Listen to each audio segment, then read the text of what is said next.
Hello everyone, and thanks for visiting the Wasabi Aquarium channel. In this episode, we will cover how to immediately deal with protein slick buildup on the surface of your aquarium. This video is an extension to episode 1 that documented surface protein slicks, otherwise known as biofilm. In that episode, I explained the root causes of its occurrence. You may have noticed that biofilm recurs very fast in the aquarium. So in this episode, I would like to show you how to quickly remove the biofilm. This video will be condensed, but very informative, so I recommend watching to the very end. By doing so, you can walk away more confident in biofilm management. I really hope this video helps you. Try my best to explain and provide commentary as much as possible. I think we all agree that biofilm are as equally frustrating to deal with as it is to look at. It's even so obvious to a novice that you've got an issue just by a quick glance at the aquarium. Surface biofilm looks pretty benign, but you'll probably have thoughts of it being harmful to the aquarium, right? So, what's the harm? Well, the harm is in case of a CO2 injected tank. You may have noticed that the CO2 bubbles diffuse in the water, which may seem normal at a quick glance. However, if you look closely, you'll notice that the biofilm catches the CO2 bubbles and prevents excess CO2 from escaping. Plants also release CO2 when the lights are off. The water surface conditions plays an important role in gas exchanges with CO2 and oxygen. In nature aquariums, we often focus on CO2 and forget about oxygen. Gas exchange is performed at the surface of the water. As a result, bioslicks occur. Gas exchange is like a seesaw effect, or equilibrium if you will.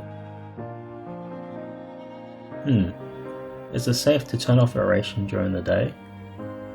Well, yes, because we expect CO2 to be consumed during the day. Gas exchange plays a vital role for beneficial bacteria. I've already explained beneficial bacteria in a past video.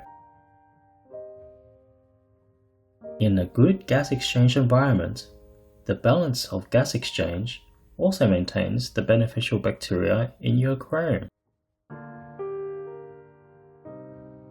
As you guessed, it's extremely bad if this does not occur. I hope that gave you more insight on the importance of gas exchange in conjunction with biofilm. Let's talk about some basic methods that people tend to go for. For example, using kitchen paper towels to skim the surface of the aquarium, absorb the slick, and then throw it out. Yes, it's a countermeasure, but it's not a very sustainable way to remediate biofilm slicks. Well, from a short-term perspective, it's great, you get instant results, but a waste of money as it occurs continuously. So as you can see, the paper method is more like a cat and mouse game. Let's talk about a relatively sustainable method. Yes, the first measure is aeration. There's a bit of slick in this tank, so hopefully I'm capturing the aeration in action at a good angle. As you can see, aeration is flowing to the top, effectively popping the biofilm bubble by bubble. The bubbles flow up to the surface, effectively popping the biofilm out. As such, the bubbles are effectively dispersing the biofilm out of the aquarium.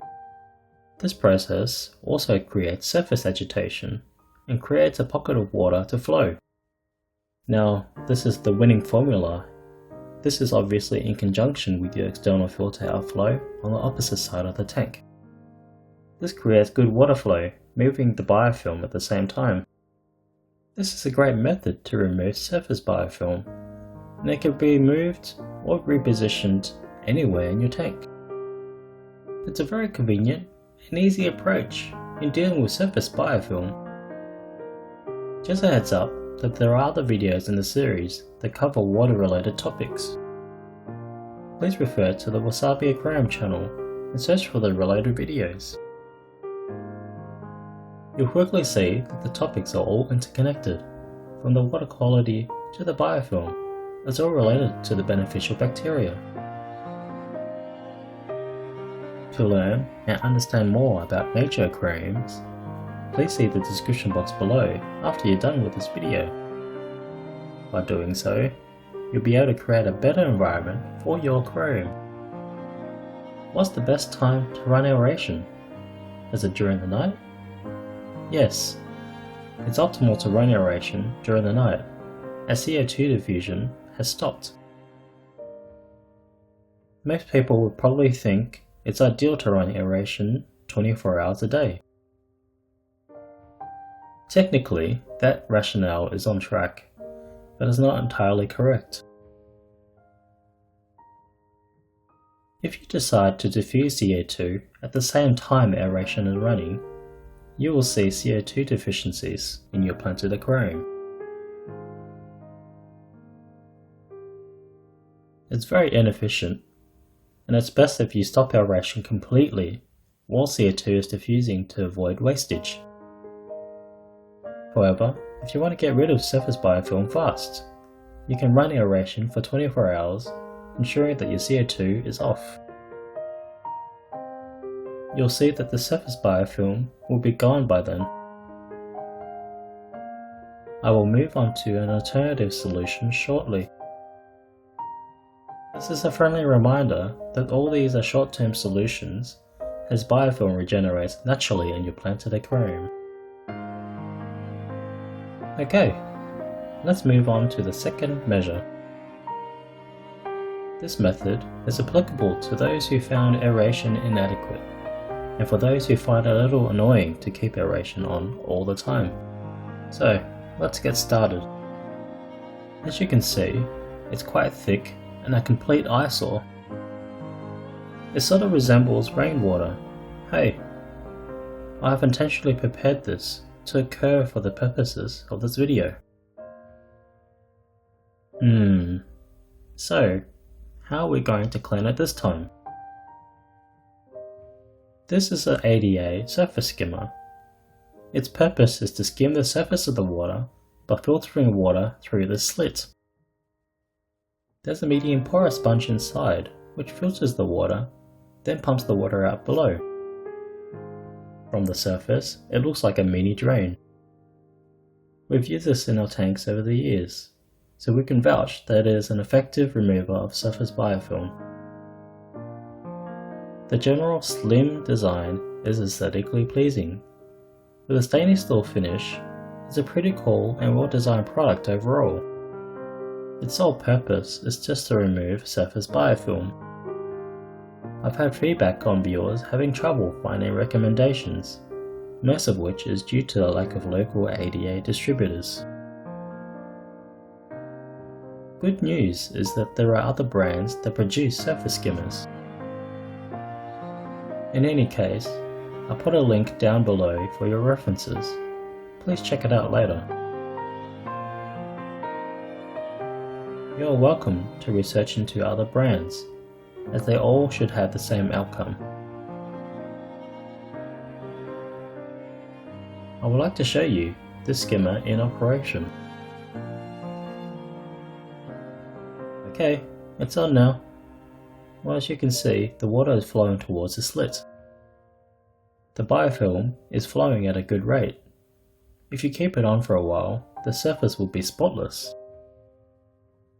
Feel free to leaving it running continuously throughout the day. There's no particular issues doing so. That way, you'll be at ease to always have a clean surface. I think you agree that it is super convenient, just like having a mini filter. Hey, with the help of good external filtration, surface biofilm will be taken care of continuously.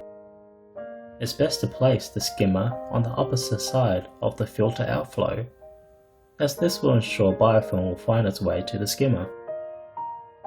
I hope this helps you. Okay, here's the same tank 30 minutes later. It's pretty clean. Hey, the surface film eyesore that we saw earlier has now completely gone. So, there you have it. A surface skimmer can solve all your surface biofilm issues.